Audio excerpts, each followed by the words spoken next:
That's fine. Here's the truth. You're just the easy scum. answer. Oh my word.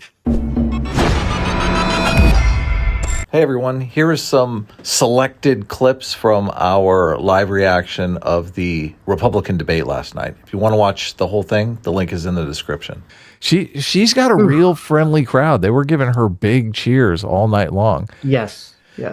Well, she's the new party donor favorite, so I wouldn't be surprised if, getting the right people in crowd, if you know what I'm saying. Oh, you think so? Oh, they packed the house with Haley supporters? I wouldn't be surprised. Yeah. So she knocked Ramaswamy off his game. He is a little flustered here. Oh, okay. He does a little spitting and stuttering towards the end of his delivery. You can tell that scum. He's basically trying to think, how do I respond to that? Like, he doesn't respond. He seems kind of seems kind of demoralized that she actually did it. Vivek was interesting in this conversation because I think he did better in this debate than he did in the second debate. I think he did really poorly in the second debate. But he does, in my opinion, and I see a lot of people like super simping for Vivek on Twitter, just because they agree with some of his policies. They agree, they like that he's attacking the mainstream Republicans, which he does, and we'll talk about that. But I think he does well when he's not attacking the people on stage. Like when he's just saying, like, this is the policies that I believe in and I think the Republicans are messing up. I think he does better there. When he attacks the other candidates on stage, it just, to me, comes off petty and bickering. And especially, I think, the fact of his age, when older people watch this who are not like so starry-eyed with Vivek, they just don't like the visuals of seeing it at all. They don't like it. And he comes off in the wrong. He doesn't have the energy to do it. He doesn't have the Trump energy to do it. He said like 3 or 4 times that I'm the young gun, I'm the young guy. And I keep wondering if that is playing well to that older audience. Republicans skew older as it is. Yes. So yes. I don't agree think it does. I mean, the polling shows it, 4%. Yeah. And he was much higher in the polls last time. I believe he was considerably higher than Nikki Haley. Right. So I think part of why Trump can get away with what he does is, like, everyone needs to understand what their personality and what their energy type plays to. Yeah. And Trump is like, he's old. He's like an older guy. He's in his like 60s or 70s. He seems like a seasoned business guy who was a boss, who was known for firing people on TV. So he has this kind of like air of authority over like other people, right? Like, I'm known as being this big boss guy. And whenever he talks, in these debates or when he talks these things, he usually doesn't get that angry, or he doesn't sound that angry. He has this like very dismissive way of like insulting people, which adds to his own air of being above everything, right? Like, I'm just going to dismiss you. You're like a minion below me. I'm not even going to get that angry at you. I'm just going to like, hand wave away you with some snide remark. Vivek, number one, he can't have that because he's just young. He looks too young. He sounds too young. His tone of voice doesn't match any of that stuff. I know he's like the CEO of some company. He doesn't have that energy. So he can't act as like the boss who's dismissing people the way Trump does.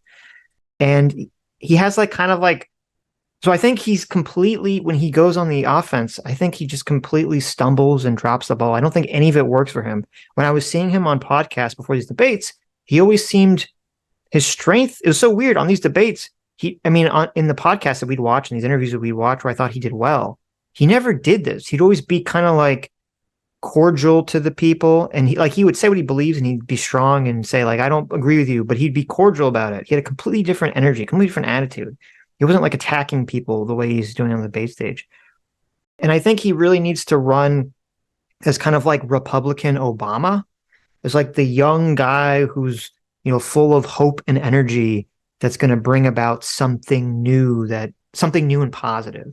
And just attacking people the way he's doing it with these snide remarks, it just, I don't know, it doesn't click for me. It doesn't work for me.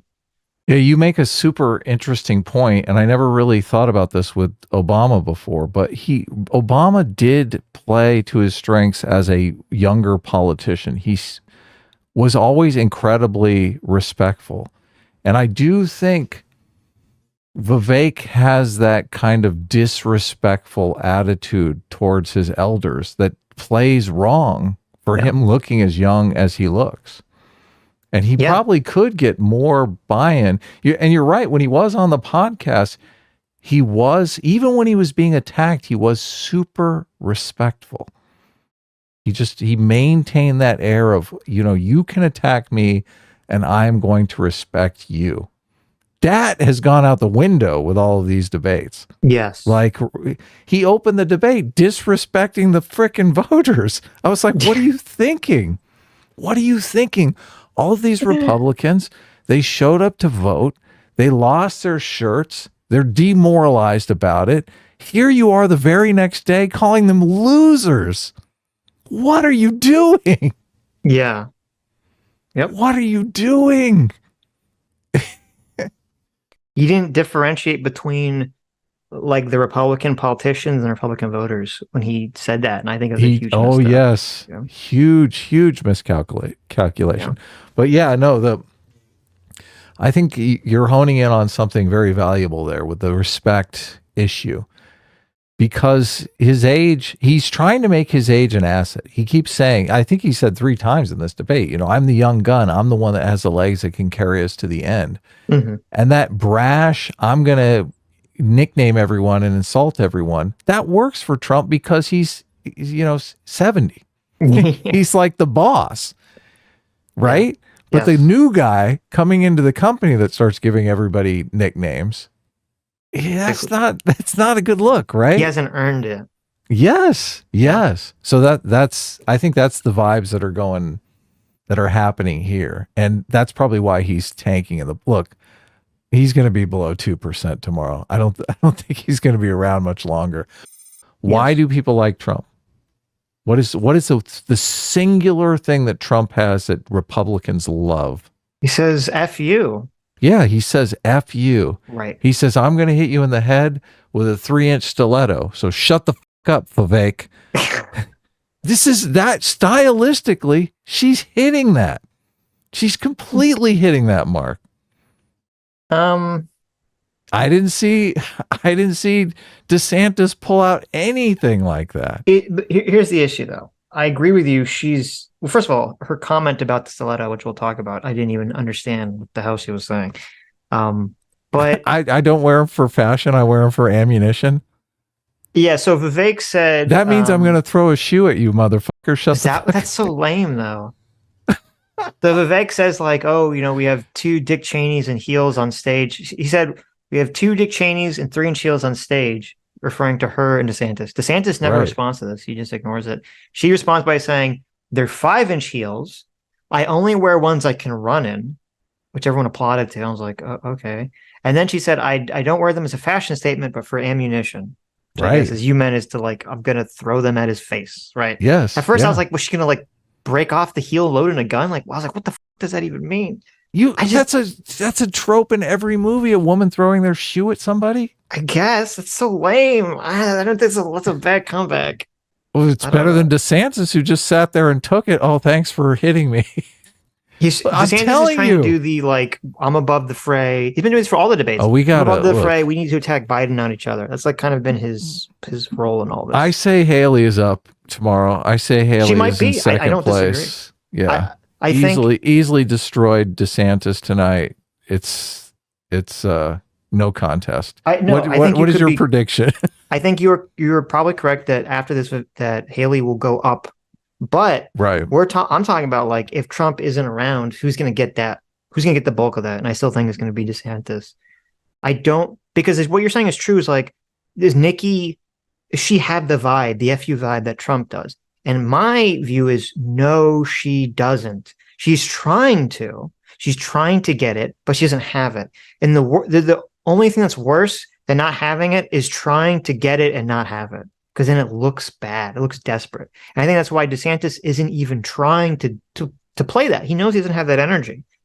Right. That's why he kept saying, like, listen, I'm going to like take all the hits for you from all like the woke media and everything. I'm going to be the guy that's going to shield you from all this garbage while we, quote, fix the country. Right. Okay. No, So, look, I think she is. I think she's definitely coming close to the Trump vibe. So I guess maybe we just disagree. Hi, you just listened to a clip from the Sitch Adam Show. If you like what you heard, you can listen to our live show right here on this channel on Sunday, starting at 1 p.m. Pacific, 4 p.m. Eastern. And if you want, you can super chat us. We read $20 and up super chats on the show, and then do a follow-up stream on the following Tuesday where we read the rest of the unread super chats and interact with fans of the show. Subscribe to this channel right here to listen to the live show or to listen to more of our awesome clips.